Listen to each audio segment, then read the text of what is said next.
before we start this Representicon, another classic Ammar title. Before we start Representicon, I want to read a statement that I wrote last night. While it Is was it gonna very, make us cry? I don't think it will make you cry. Okay, okay. I mean, I wrote this and then shortly after proceeded to play some Animal Crossing to make myself feel better. So maybe it'll make you cry. Oh Oh, man. But Oh, no, okay. okay. I'm ready. Can I give okay. I'm you good. a hug before you start? Uh, safe social distancing hug. If we all social distance hug, 6 foot, this six is it. foot away. Okay, so let's just start off with this. It would be an understatement to say that 2020 is off to a rough start. Things may seem hopeless, and people are afraid. People act on their fears in different ways. Some hoard supplies, some turn their fear into hate, lashing out at others. Unfortunately, Asians around the world are being blamed, abused, and attacked for the spread of COVID-19. We refuse to give in to this fear, however, and Representicon is our light in the darkness that's trying to engulf the world. It's our response to hate. It's our way of giving back, and as the cast of High School Musical once said, we're all in this together at a safe social distance. So, this is Representicon. This is our first panel of the day. We're going to be having 3 panels today, followed by a game. This one is called Using Asian Themes in D&D. And I'm super excited. I'm really, really happy because I have assembled with me an amazing team of people. An amazing team of people who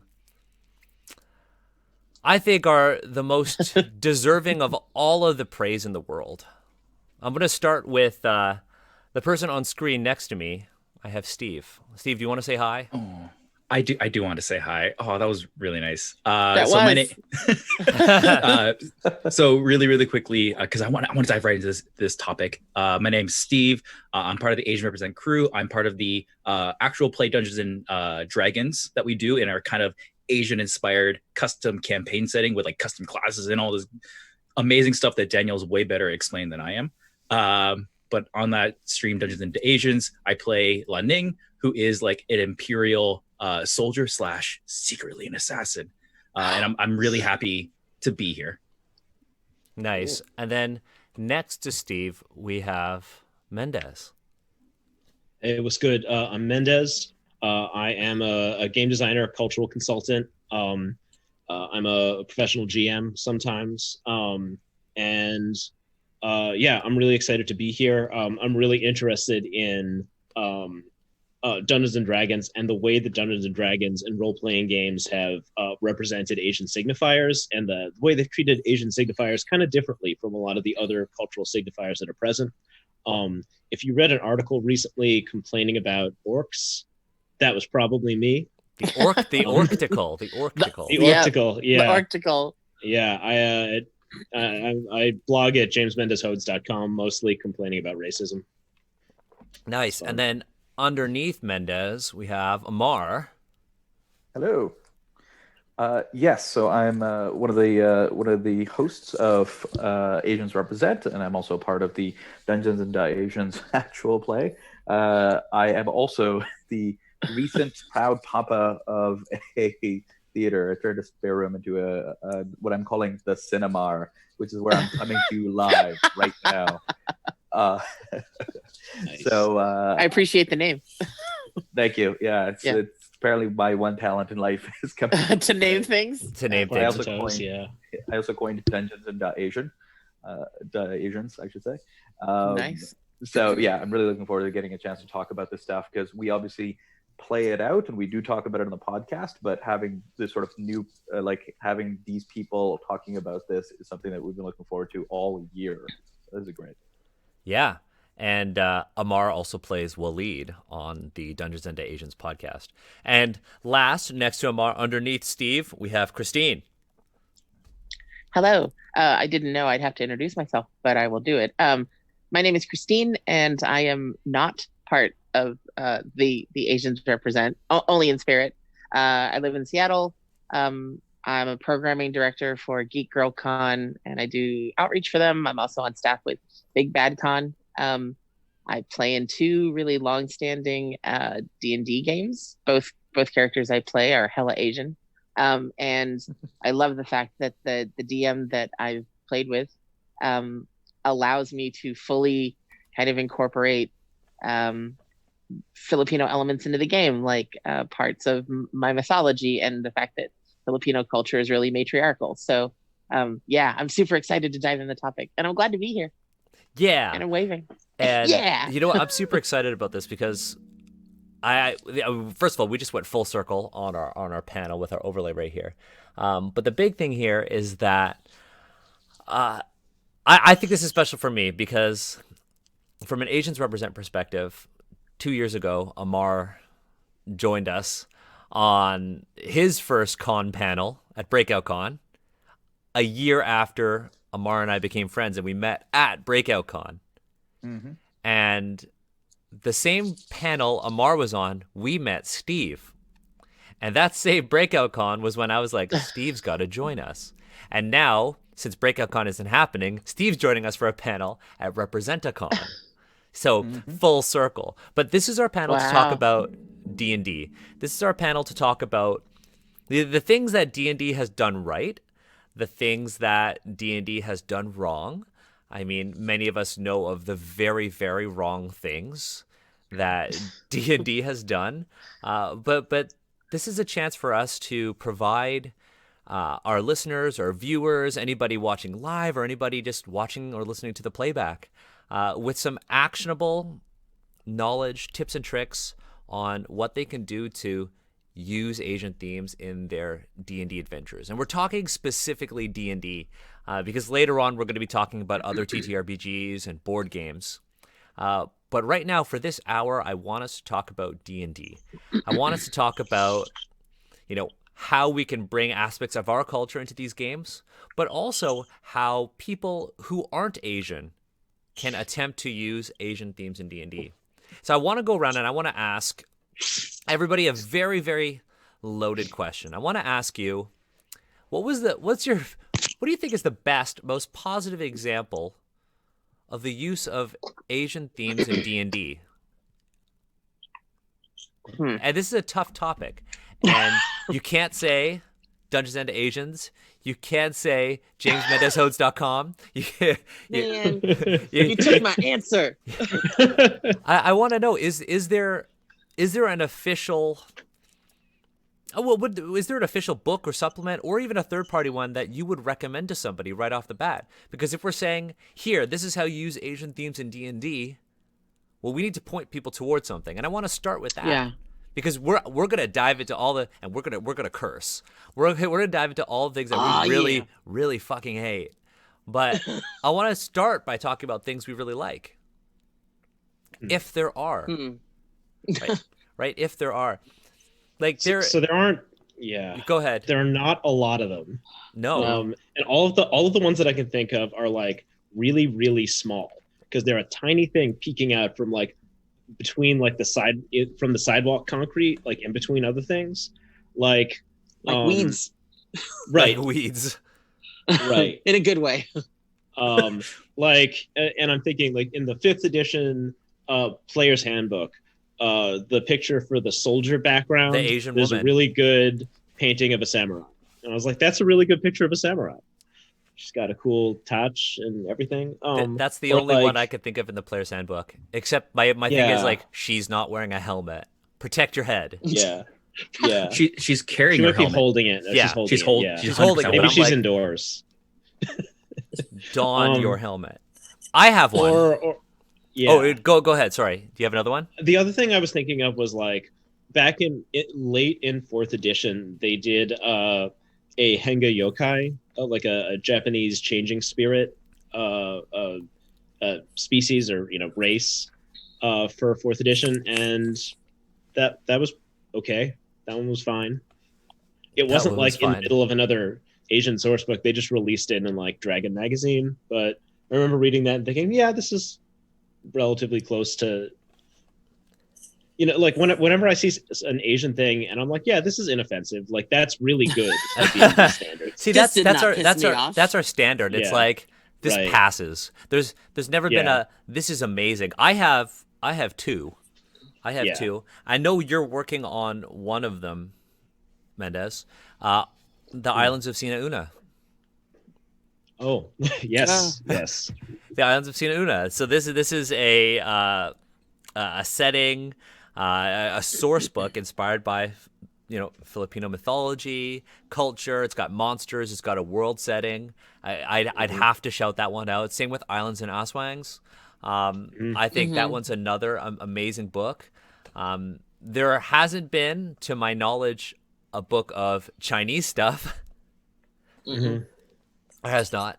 But those are my two picks. Those are my two that I think are like doing some great things.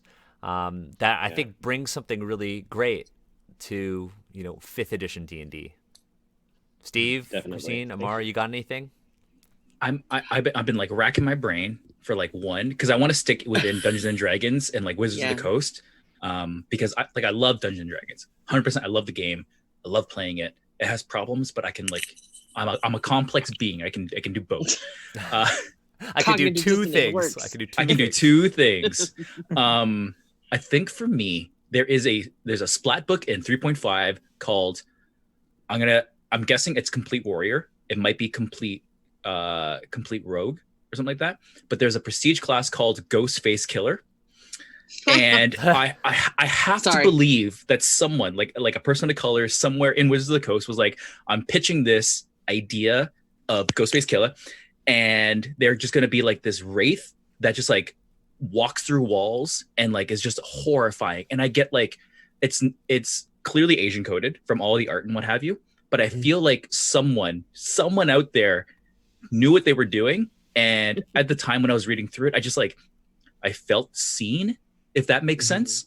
I want to tell this story because I feel like that encompasses kind of how little maybe there actually is out there, where like one prestige class with like a really cool name that's clearly a reference was enough for me to feel like a little more welcome, a little more included into like this space. Yeah, that's cool. Yeah, I think there was some interesting stuff in 3.5. I mean, there was that sword and fist book, but I mean, for every single like passable thing that we see, there are like a million other things that really like at least piss me off. For every Ghostface Killer, there are 100 Capadanas. How about Kristine, Ammar? Anything positive before we dive into things we don't like? The positive one actually that Mendez said inspired one of my two characters, because I found a piece of artwork that I really liked, and then I built my character around it because my Fox Ranger, who is now like a elven queen of the realm, is basically, I based it on if you take Rufio and mash it up with a gender bent Disney Robin Hood. So I was like, fuck yeah, I want a red-haired archer that's badass. And then it's just kind of evolved from there.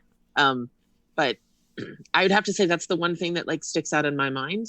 And also I can't remember, and I've been trying to kind of like multitask and peek whether or not, and I apologies if I mispronounce this, much like most Filipinos can't really pronounce Tagalog very well, but the Encanto, I don't know if that was a character that was written by D&D staff, but that is something that when I saw it, I was like, oh wait, that like rings a faint bell of mythology that maybe I heard my grandmother talk about.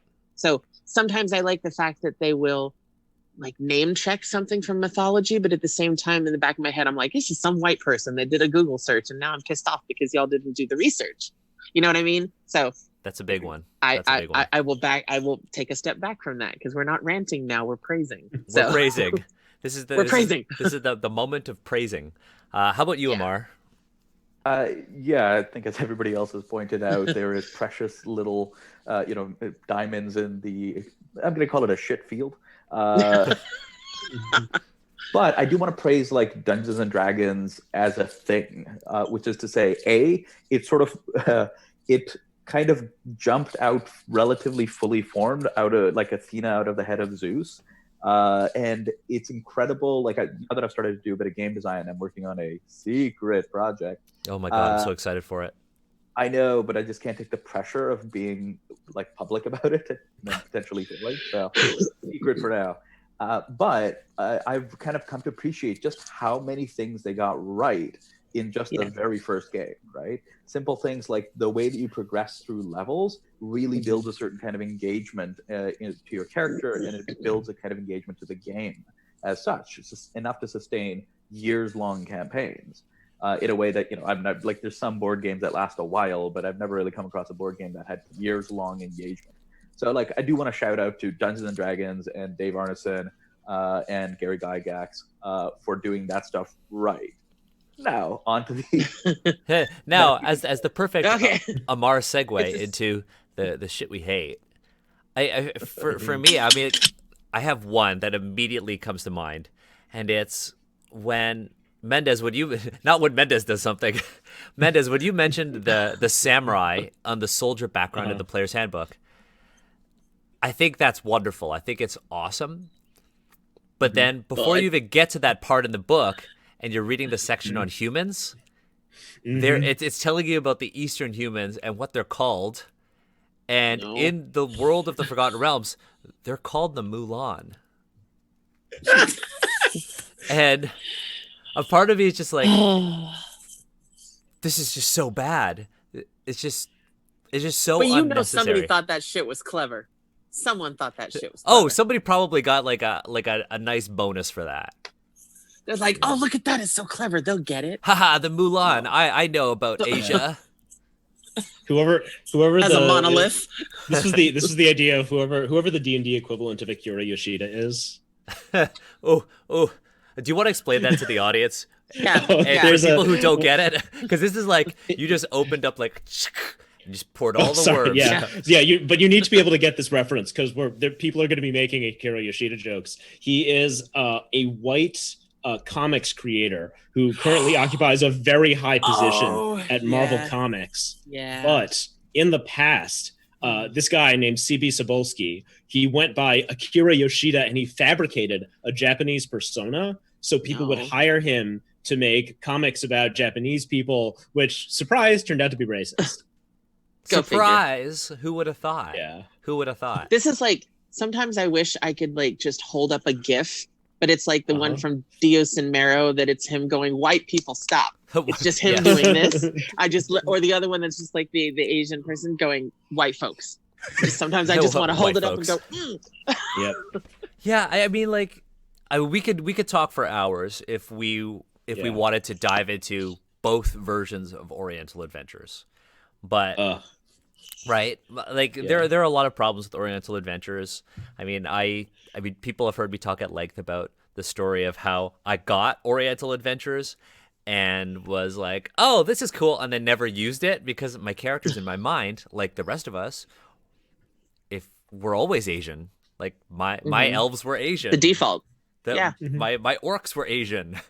Like everything for me was Asian when I was, making characters, just because that's just kind of how I saw it. But when we're looking at things in 5th edition, or we're looking at things that, pop up online, like new projects, things like that, like, what are the things that we look for that make them problematic? So, I mean, a big one that I know Steve and I have talked about at length of is the Mystic Asia project. When Mystic Asia came out. Ooh, someone took a deep breath. Took Cleansing breath. A deep breath. And so, I think this is a month ago, over a month ago, a production company called Jetpack 7. I think it's Jetpack_7 or Jetpack 7 on Twitter. They've published a lot of the young adult D&D books. They're like very talented artists, but they announced that coming to Kickstarter would be this project called Mystic Asia. Okay. And immediately the Asian community, not even the design community, the Asian community just went like, up and just unloaded on them. I love the sound effect. And just like unloaded on them. But I want to kind of talk about the things we saw in that project that made it so problematic. Yeah. Like, what do you look I for? Like, I know, Mendez, you work as a cultural consultant. I've done some of that as well.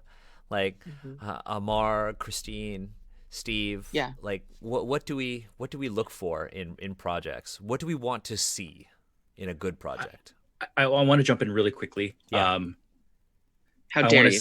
I know. I'm so I'm sorry. teasing, I want teasing. to first thank our audience on Twitch for pointing out it's Mystic East, not Mystic Asia. Sorry. Daniel. Sorry, Mystic Oh. East. Sorry, that doesn't. Sorry. Sorry, Is that sorry, better? sorry. Is that better or worse? That doesn't make it any much better. 100% it makes it worse. But I want to be transparent. We're talking about like actual things that really did happen. They could have called it like the Mystic Orient. At least they didn't do that. That could have been a way of doing it worse. The full title of it was Mystic East: Adventures in Dugatai, and that last word there is fictional, and it feels wrong. We can get into why it feels so bad. Yeah. Second thing I wanted to mention was that I feel like I want to express that I don't seek out problematic things when I look at like East Asian or like Asian representation in things. I don't seek it out. It's more like something is created, then I feel something. Oftentimes that feeling like manifests and like I'm like, wow, I feel pretty hurt by this. And then that manifests into like me being very critical of it. Just want to jump in that there. No, absolutely. We're not looking for problems. But sometimes they find you. They find you. Sorry, Ammar, what are you going to say? Well, I was going to say Steve stole mine, but I wanted to just kind of add on to that. It's like I'm not going out there, I'm not gaming to find problems. That's not a good way to spend my life. But I see something like that, and as somebody who's had a lot of trouble, like I felt like I haven't fit in most of my life, right? And when you have representations of people like me, people like us in the stream as exotic or mystical, and it just others. We're the other. Yeah, which is just not good. Even if it is supposed to be a positive representation of whatever supposed magic powers we have or something like that.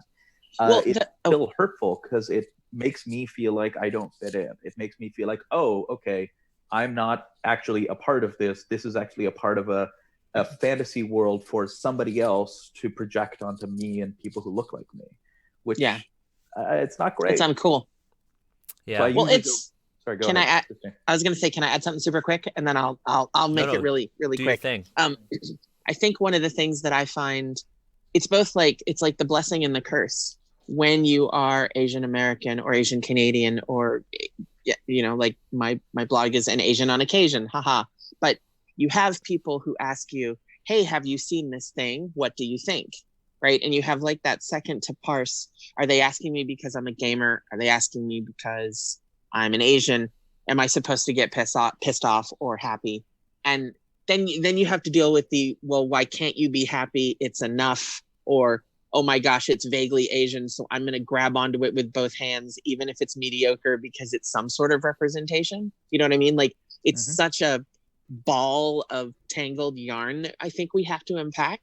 And it's almost like I just kind of want to go, you know how you don't have this shit happen? Have some Asians behind the screens, have them writing stuff, have them actually making this, so that we don't go, nah, that's racist, that's real racist. Okay, I'm done.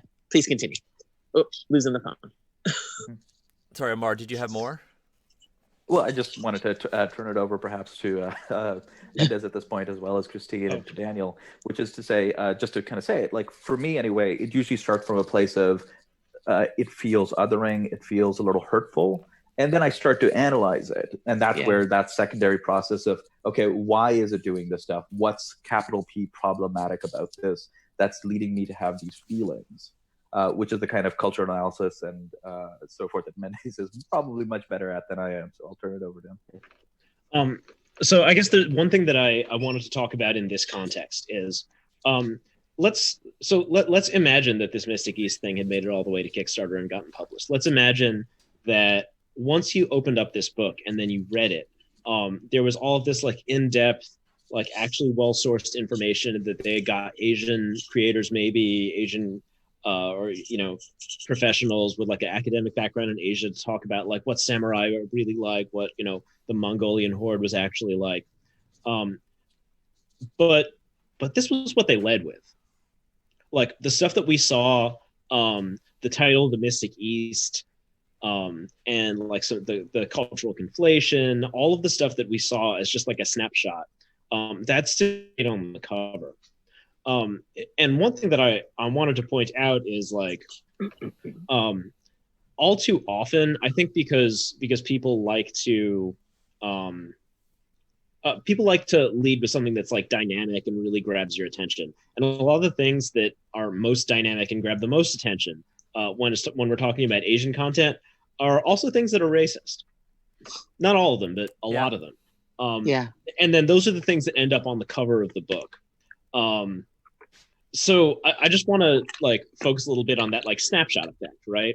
And the fact that even if you do eventually want to have a really strong product, if what you lead with, if the first things you do are these things about like mysticism and honor and all that, people aren't going to even get to the rest of the stuff.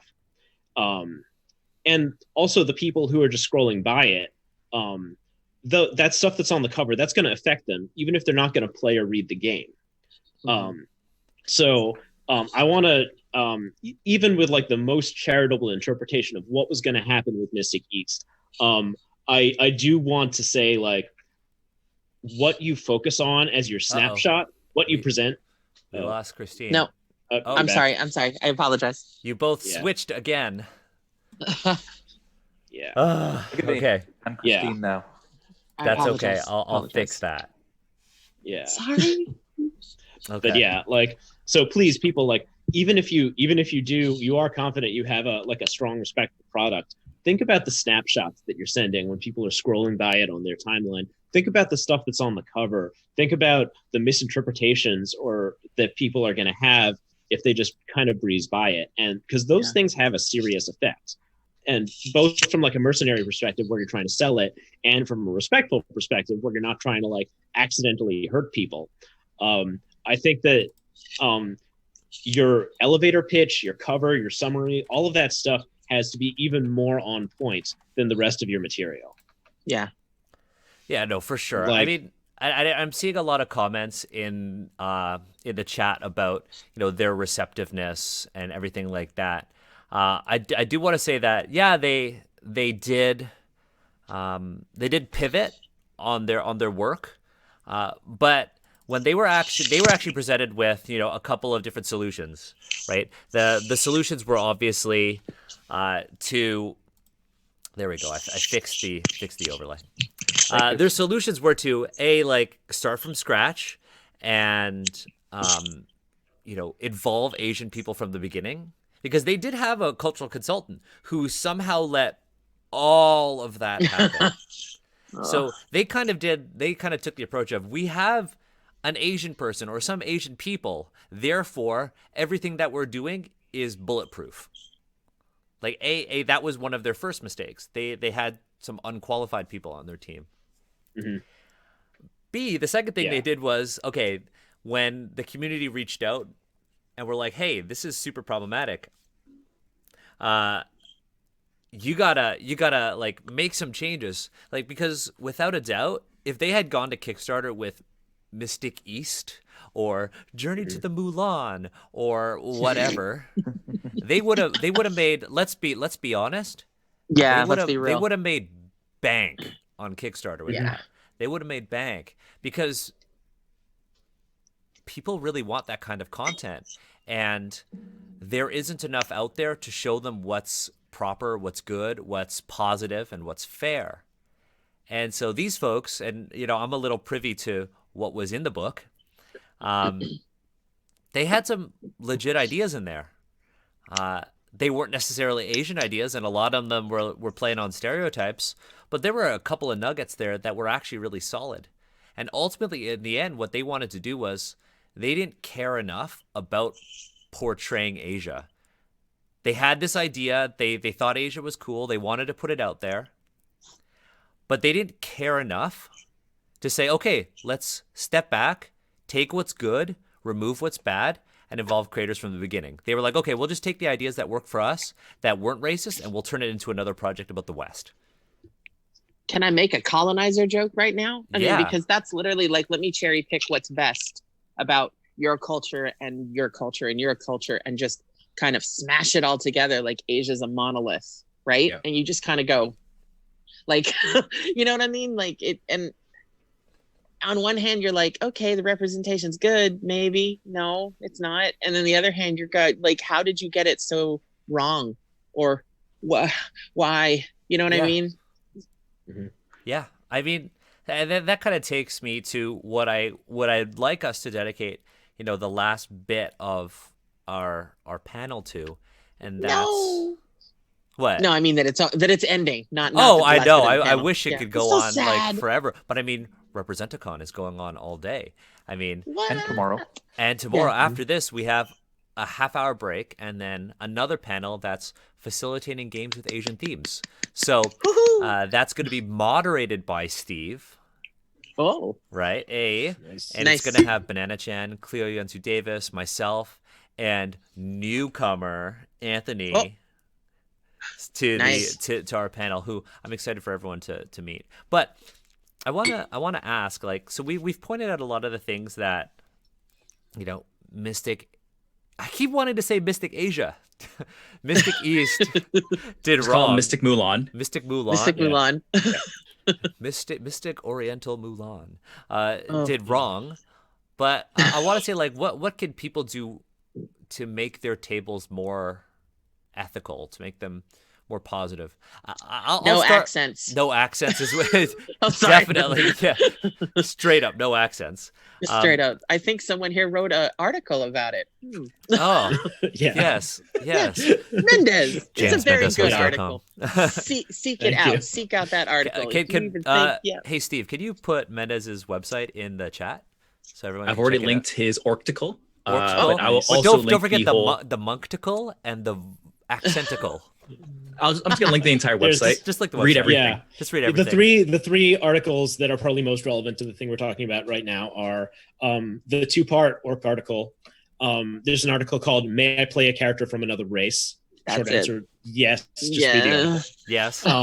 And then there's one about Asian representation and martial arts, which talks about D&D monks a lot. Yeah. Go ahead. But yeah, so one quick suggestion to answer your question, Daniel. So one thing that can really help if you're starting out with this is to narrow your scope. So don't try to represent all of Asia in your game. That's too hard. We can't even do that. We need a giant team and a project manager in order to do that. Don't do that to yourself. That's like getting a PhD or something. Don't instead, you're just pulling up all this PhD drama for me. Oh, sorry. Don't trigger. I X-card myself. No. But narrow your scope. Like if try to get like one small thing right. Like pick like a prefecture of Japan and be like, I'm gonna try to get Hokkaido right. And that's really hard. Like there's a lot of stuff going on in Hokkaido, but like you'll find that as you start diving deep into it, there's a lot of complexity there, and you can make a whole D&D setting just out of Hokkaido. If anybody makes a D&D setting out of Hokkaido and doesn't include the Ainu, because we have our next episode of Asians Represent is actually going to be on the Ainu and Japan. Oh, awesome. Wow. Yeah. Nice. But yeah, I just wanted to interject there. I'd be like, okay, I did my master's on an archaeological site in Hokkaido, and I was like, gotta rep the Ainu. Yes. Sorry, go ahead, Mendez. Yeah. So yeah, I think that's a great way to start, because just trying to get like one thing right. Like I'm going to try to get Filipino indigenous religion right.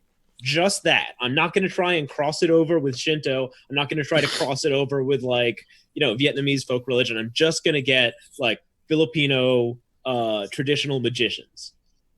That's a lot. That is a lot. You'll be fine. Yeah.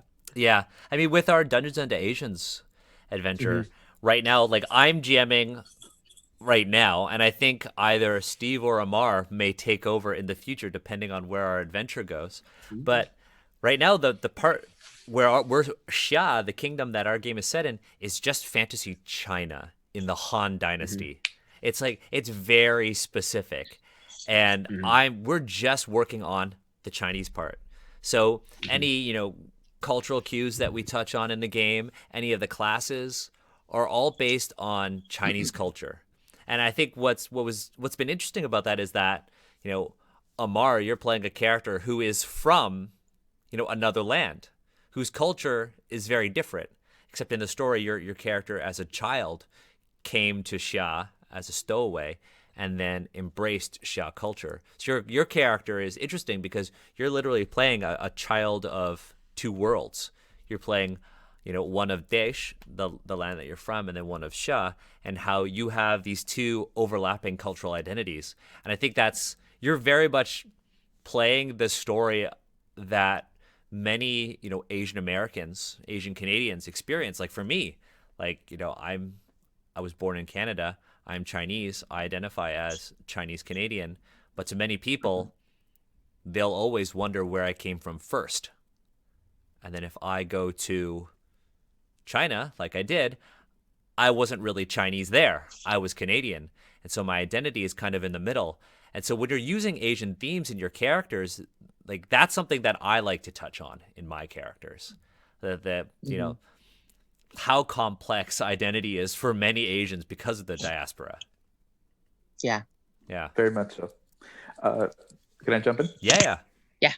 So, I mean, I want to say that for a lot of times, doing it sort of doing this kind of representation right, for lack of a better term, which is to say in a non-harmful way to the people at the table, it really is just good GMing and good gaming at a level as well. Which is to say, I'm in this long-running godlike campaign, and the GM is fantastic. It's Anderson, who's come up a few times in the podcast, I think. But here's the thing.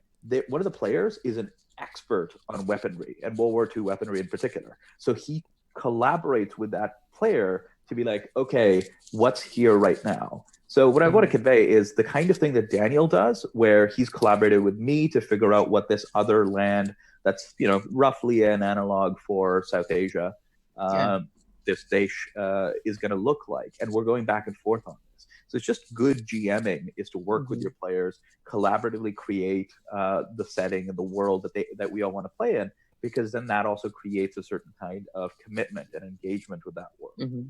And then the other half of it is, again, just principles of good gaming. Listen to your players and use safety tools, right? In the moment, there will be stuff that might come up, even though you've tried your best to be as respectful as you can, but in the moment, stuff might come up, and just be ready to hold that space for them and to listen to their concerns and adapt things as you go along, because the game is just not fun for somebody right now. So let's see how you can make it fun for everybody involved. Yeah. Kristine, do you have anything? It's a lot of plus oneing to what's come before, but I think that not trying to do all the things for all the people all the time. I really, really like the idea of you focus on something that possibly has resonance for you, right? And if it speaks to something like within your culture or how you were brought up, especially, I think it's because I've had conversations with friends of mine talking about being Filipino American, being Filipino Texan, and trying to unpack all those levels. And a lot of times it's isn't it enough, or aren't you happy? You know what I mean? It's that it feels like we're being thrown breadcrumbs sometimes. And you kind of go, no, I'm tired of being relegated, or I'm tired of being marginalized. So basically bite me. This is what my character is going to be. And you focus on that corner, whether it's focusing on Hokkaido or focusing on matriarchal elements in Filipino culture or whatever it is. And you do kind of, for me, and this is going to probably sound super hokey, but you do it the most honor by actually researching it so that you can be true to yourself, your culture, and also the people that are listening to the story, because you don't want to give them some half-baked version of Orientalist bullshit. Is that, I don't know if I'm kind of making sense, but yeah, it's kind of that idea of hey, people before me couldn't really tell their stories. I have a chance to do this in a safe space with people that are letting me be creative and letting me talk and letting me DM or tell stories. So I'm going to tell this story, and maybe it'll make you go, oh, is that a thing? Did that happen? Or, oh, I want, like, Starship Troopers. Do you want to know more? Yes, you do want to know more, because, you know, it's, yeah, I'm babbling, but I think you all get what I'm trying to say. Yeah, absolutely. I think it requires a lot more work, especially if it's not your culture. But it also, even if it is your culture, it involves a lot more work because not everybody at the table might share your culture with you or might understand what you're trying to do or the nuances that you're trying to portray and convey in your game. So it requires a little bit more labor on your part to make things better. But it's so worth it. But it's so worth it. Sorry, Steve, Yeah. did you want to say anything, Steve? I think on this idea, I kind of have like two thoughts on it. The first, just like extend some other thoughts here, but scoping things down. I think I want to talk about, not only do you need to scope things down, in my opinion, you also need to really reflect on why you're making a certain thing. Like there's got to be a reason for it. And that reason could be, I'm very passionate about this. I'm inspired by like a movie I saw. I'm inspired by a documentary. These are all like really, really good, virtuous places to like start your journey on researching and creating things. I think it's totally okay to write outside of like what is your general experience. I think that's okay. I encourage people to do research and write about it. But I think it's also really, really important to know why you're doing it. There's the terrible story of people who were like, I'm playing Star Wars. I want to play like a spice trader who's like a smuggler, blah, blah, blah. And all of a sudden they show up at the game and they do like a black voice. And it's like, I need to understand like why those two dots connected.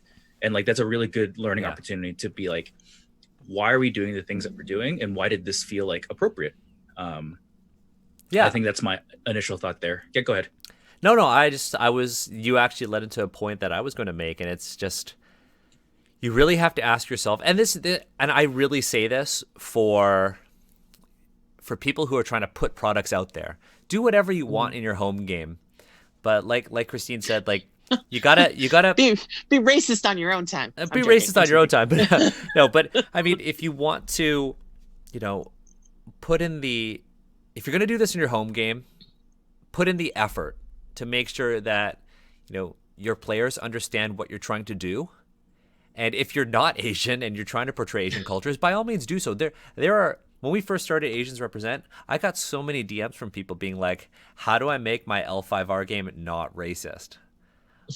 Or is it okay if I want to start an L5R actual play? And I'm like, well, let's talk about L5R in general, right? And Mendez, you're making the face. Yeah. Yeah. Right? That face. That's my favorite face. That's the face of like, face. why does L5R exist? Oh, thanks, John Wick. Yeah. But Path of Waves is coming out. I wrote a whole bunch of words for it. Hope those are good. Oh, hope those are. I mean, like, I've written a lot for L5R5E, and it is a complicated process. And I know that Mendez is going to join us in the future for an episode of Asians Represent to talk about another project, another thing that long ago. We'll get there. When the time is right. When the time is right, Mendez will join us for Asians Represent to talk about the project that, if it went through, would have meant that Asians Represent wouldn't have existed. Mendez had brought me onto a project, which we won't say. I was going to write for it, and then it fell through because money. And so for clarity, it wasn't Mendez's project. Mendez was coordinating. And I took everything that I had written out of excitement and made it our Asians Represent world. Yeah. So we're going to talk about that in a different episode. But I think the one thing that I want to point out is, if you are looking to make a product, a D&D product, you're going to put it on DM's Guild, or you're going to make your own Mystic East and you're going to post it on Kickstarter, Indiegogo, or whatever, and you want to really share your joy of Japan because you spent a summer abroad studying there or whatever. I think the big thing that Steve mentioned was, you need to really ask yourself why you're doing this, why you are engaging in this product, why you are trying to, say, use Asian themes in D&D, like the title of this panel. Like, why are you doing this?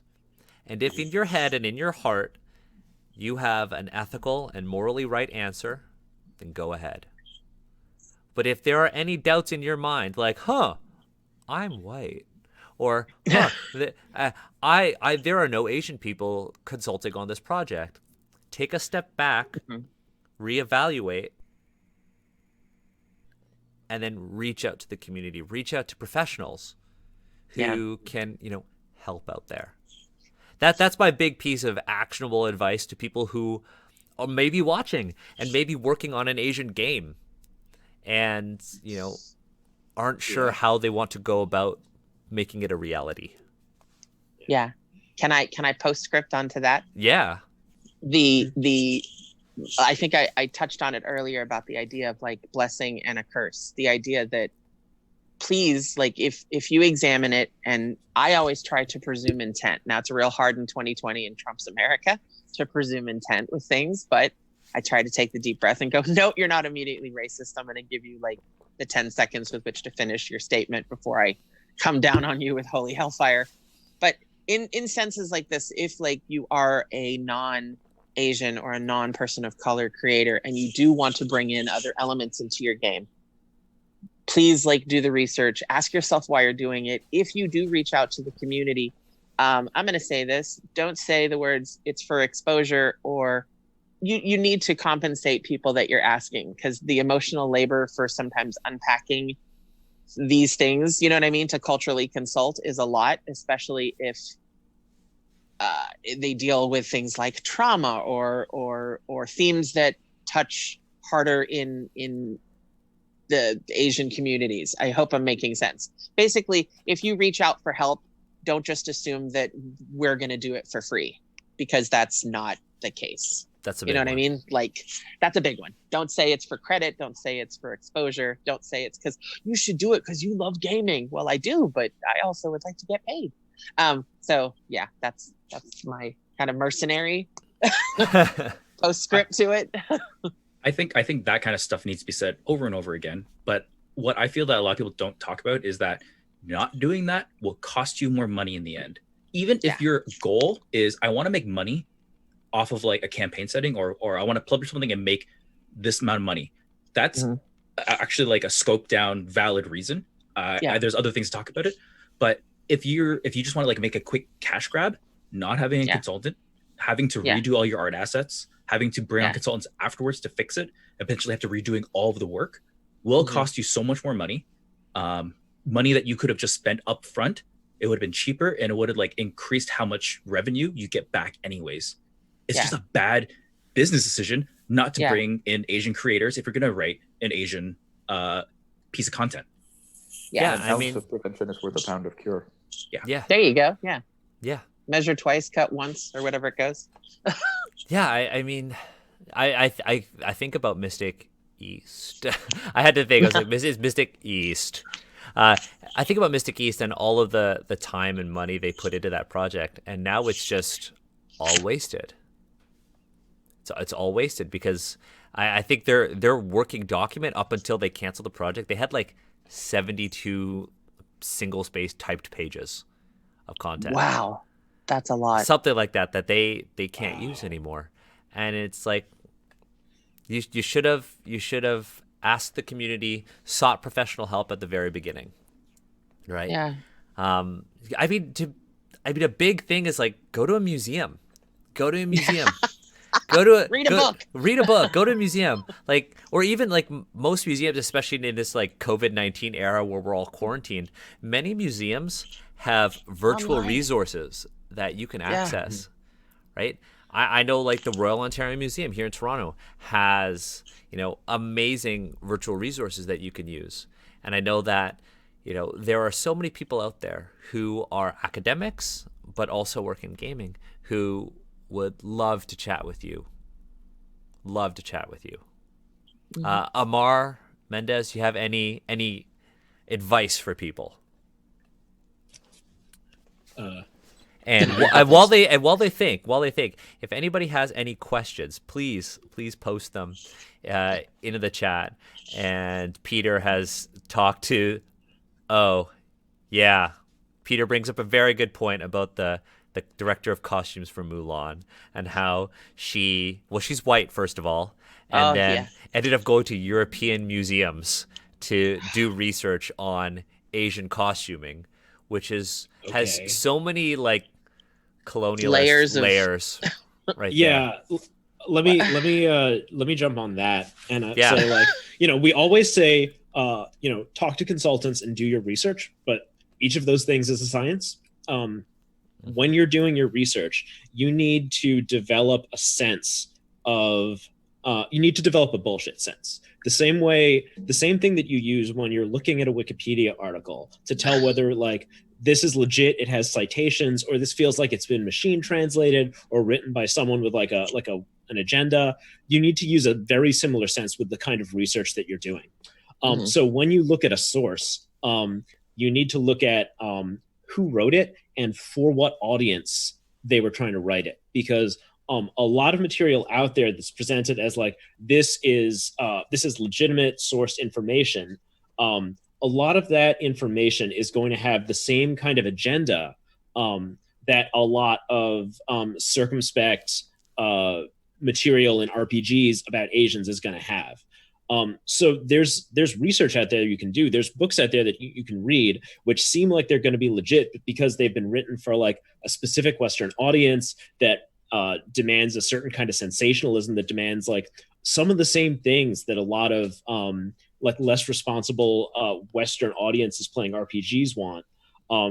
That source is going to have information that's going to hurt you in the long run, because it's going to push you towards like sensationalized or orientalized stereotypes. And so this isn't to say like everything written by white people about Asians is wrong and like everything written by Asians about Asians is right. But like, for example, especially in that latter case, think about whether Asians are writing about Asians for a white audience. Because then you might have some of the same influences and the same reasonings that lead to Asians playing as offensive stereotypes of themselves in movies, for example. Yeah. So yeah, sure. You got to develop that bullshit sense, and you got to develop that sense of like who wrote this, why'd they write it, and for what audience. Yeah, definitely. Ammar, do you want good advice? Do you want to end with any advice? Just in general. Yeah, anything. Wash your hands. Brush your teeth. Wash your hands. 20 seconds. I don't know if you saw. There's this thing. It was on Instagram. Do y'all know Sima? He the guy who always loses his daughters in the movies. Yeah, the actor. Yeah. Isn't he in Mulan? Yeah, he's in Mulan. He the dad? Yeah, he's the dad. He's the dad. He loses his daughter in that movie too. Yeah. Right, he loses his daughter in Rush Hour. He loses his daughter in The Foreigner. Yeah, it's a brand. But he's actually doing this thing. Speaking of this, Asian celebrities all over the world are engaging in this hashtag called Wash the Hate. And they're actually washing their hands with soap and water for 20 seconds and telling a story about representation and what's going on in the world with COVID-19. That's just going to make me cry. So yeah, just note that that's happening right now. Okay. On this whole wash your hands thing. So wash the hate. So Ammar, if you don't have anything, I'd love to close this out with everyone kind of telling people in the audience where they can find them online, how they can support them, what they're up to. Ammar, do you have anything, or should we go to that? Yeah, I mean, I just wanted to say, like we all love gaming. We're in this because we want to have fun. So do what you can to have fun and encourage other people to have fun. That's what this is about, right? This isn't about reaching some standards. None of us are going to show up at your home game and police you and go, that's capital P problematic or anything like that. But it's important that you create a fun environment for yourself and everybody else. So have fun. Have fun. Yeah, exactly. Have fun. So I'm going to start with Steve. Steve, where can people find you on the internet? What are you up to? People can find me on the internet with my Twitter handle at DMSteve. That's DEEEM Steve, phonetically. I'm working on Dungeons and Asians. You can catch me playing La Ning. over on our actual play. I'm also a writer and editor of an upcoming Asian-inspired anthology called Unbreakable. It's similar to like the Uncaged anthology, except we gathered a whole bunch of Asian creators and wrote one-shot adventures from it. My particular adventure is designed around it's kind of like a splatty kind of like dungeon crawl, but actually based on some experiences I had climbing mountains in Vietnam to visit temples. So that's me. Yeah. Mendez. JamesMendezHodes.com, or follow me on Twitter at Lula Vampiro. That's LULAVAMPIRO. I'm also on Patreon at patreon.com/MNDZ. That supports my articles, and I got an article coming out soon about my recent trip to Japan. Sick. And I'm just gonna let everyone know on the stream I have all of your handles underneath your cams, so I had to switch them for Ammar and Kristine. So Kristine, sorry, that's okay. Yes. You can find me pretty much everywhere online at German City Girl. Anytime there's like a new thing, I'm just like, oh, let me sign up for that handle so no one takes it from me. I don't really have anything else. I want to add one quick thing that none of us, please don't ever consider any one of us to be the face of the race. I like to say that a lot, that just because I believe something, it's not going to be the same thing that Steve believes, or Ammar or Mendez or Daniel, because while we are all under the umbrella of Asians, all of our experiences are different, which is why representation and inclusion is so important. Because when you get it right, like the first time, and I'm going to make this super quick, like the first time they did Filipino Thanksgiving on Crazy Ex-Girlfriend, and they made a joke that really hit home to resonate with Filipino Americans, I was like, yep, they got it right. And that's the important thing. Like, just be mindful and be good to each other. And please, God, wash your hands. 6 feet distance. That's my 6 feet or bit of advice. Stay in your home. 6 feet. Also, stay in like your home. check out Geek Girl Con and Big Bad Con. Oh yeah. Oh, only like two of the best cons. Yeah. Sorry, on staff with Geek Girl Con and Big Bad Con, and really trying to get those going in love in the time of COVID right now. Big Bad Con is one of my new favorite cons. It's so good. First time I felt so seen with all y'all people. Like that, when we just sat together, all us Asians and POC and TTRPGs. Had Asian group therapy. We had Asian group therapy. It was great. It was dope. I wish everybody could have been there. This year, 2020. Yeah, this year. Ammar, okay. Ammar, there was some confusion in the chat about how to find you, but we got it all sorted out. Ammar, how can people find you? Good to hear.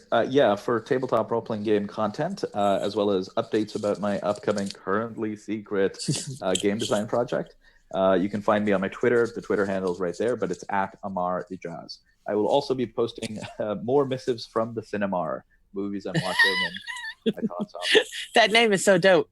Thank you. Like, it's so dope. Sorry. So and Ammar is also on the Asians Represent podcast.